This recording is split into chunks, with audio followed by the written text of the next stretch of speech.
What's up guys, it's Alexander Travelbum, and today we're going to talk a little bit about Vietnam.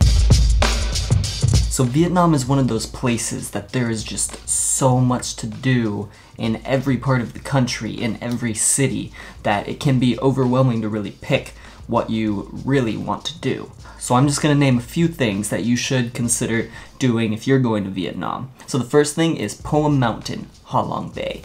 So this is the place that not many tourists know about in Ha Long Bay. So when you get there, you're probably going to do a tour and see the place on a boat. But when you're on the mainland, you can go and get this view.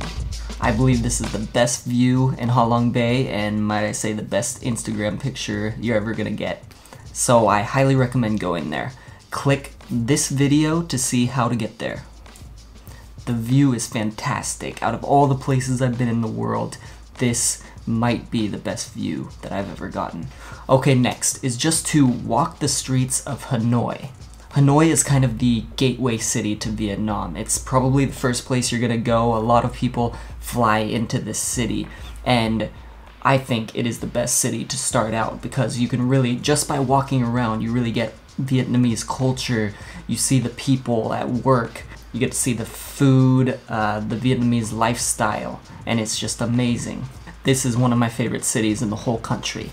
It has some really good food. If you just walk along the street, walk down the alleyways, and you'll find really good and cheap food. So I suggest, if you can, start out by flying into Hanoi before you go anywhere else. Next is to take a scooter around Ninh Binh. Ninh Binh is also a place that isn't so much in the guidebooks as much as a lot of other places are. It's basically the Ha Long Bay on land. So you have these massive limestone cliffs everywhere, and it's just a surreal landscape that you don't get very many places in the world. You can rent a scooter for really cheap and just take the scooter out, ride around the rice terraces, and this is where you get the rural countryside of Vietnam.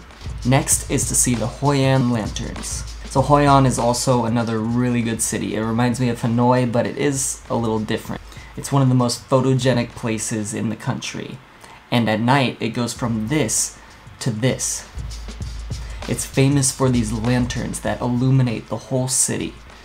And besides the ones that are on land, outside of every restaurant and everyone's homes, they have the lanterns that are in the river. You'll see hundreds of these lanterns floating in the river, and you can even pay a little bit to send one off on your own. I didn't pay for it, so I'm not sure exactly how much it costs. I'm sure you can bargain, and I think it's really cheap. But I just watched the show. Okay, next is a Ha Long Bay tour. I don't do a lot of tours, but in Ha Long Bay, you have to take a tour. It is breathtaking to see this landscape. You can do the 3-day tour, which usually costs between $100 and $200, which is still a good deal because you get accommodation, food, you get to stay on the boat, see some islands and that kind of thing. But I did the 1-day tour, which was still awesome, and I was totally fine with the 1-day tour for $25. And you get to go into these caves, and this is the best way to see Ha Long Bay. Next, ride the dunes at Moi Nai. You should just go to Moi Nai in general. It's an awesome place, but you can ride the dunes when you get there. A lot of these kids will have these mats, and they're all just riding down the dunes, and we happened to find one when I was there. It was broken, but we still gave it a try. It's pretty fun. Moi Nai has red sand dunes and white sand dunes. And then, the best part about Moi Nai, which is the next one, is this. Take a stroll along Ferry Stream. Ferry Stream is this stream that goes on maybe about a mile, and the whole thing, you can just walk along in the stream. So, like you do at many of the temples in Southeast Asia, you take your shoes off to enter this place. So you take your shoes off, you get in the stream. It never really gets deeper than about a foot. Usually it's just a few inches of water and you're just walking along it. And it's very cool because a lot of times on one side you have the jungle, and on the other side you have the desert. You have these dunes, so it looks like a desert, and the stark contrast of both sides is just something you don't see anywhere. This one is a given, I think, but you need to eat Vietnamese street food. You need to try the banh mi, the famous Vietnamese sandwich. You needed to try pho, the famous Vietnamese soup, and then a bunch of other things that I can't really name, but all these different types of noodles and soups, and just, you find out for yourself. Just go and try all the different foods that you can get on the street. They're cheap and they're amazing. Next is ride in a sleeper bus. You're probably going to do this if you're going to be traveling between cities, but these buses, I haven't really seen these in other countries. You get your own seat that's kind of built as a sleeper. You have a little cubby hole where you put your legs into, and if you're a tall person, it can be a little uncomfortable, but it's still cool because you get your own personal space wherever you are on the bus. You don't have to sit or lay right next to somebody else, and that was awesome to me because I like my space. Next is explore an island cave. So this is something that you will do if you take a Ha Long Bay tour. Most of them, or I think probably all of them, will go to one of these caves. All of these islets you see in Ha Long Bay, many of them actually have these caves that have not been explored yet, but a few of them have, and they take tourists there, and you can walk through the cave, and it's an incredible experience.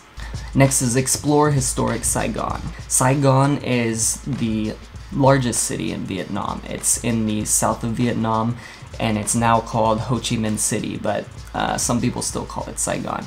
But this is one of the most historic cities in the country. This is basically where the Vietnam War ended, at the gates of Reunification Palace. The city is just buzzing, bustling with just so much activity. With the new and the old, there's museums, ton of restaurants, there's a lot of nightlife. You have really everything in this city, and that's why this is kind of the main large city of Vietnam. The last thing is to take a motorbike around Vietnam. So many times I got a scooter for pretty cheap and I'd ride it around for the day or for a few days.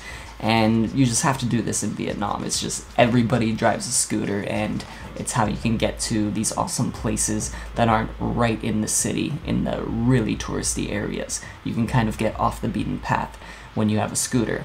But also, I didn't do this, but many people do, is you buy a motorbike in northern Vietnam or in southern Vietnam.